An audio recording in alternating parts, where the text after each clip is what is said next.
ॻोठ मेहरान दर्स खां बबरो दर्स ऐं निज़ाम दर्स दर्दन भरी गज़ल जी चूंड कई आहे। असां सूर सख्तियूं सठासीं त छा आहे, अव्हां खां परे जे रहियासीं त छा आहे।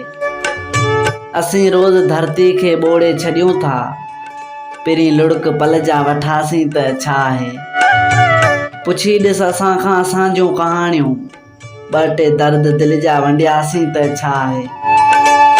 असां समुंड जे बस किनारनि ते वेही लिखी गीत गम जा पढ़ियासीं त छा आहे। असां पाण पंहिंजो संभालणु सिखियासीं, अव्हां जे हवाले थियासीं त छा आहे। असां ते न ठहंदियूं अव्हां जूं मयारूं, अकेलो अगई जो हुआसीं त छा आहे। हाणे जल्दी छॾे ॾियो असांखे, भले यार मजनू बणियासीं त छा आहे।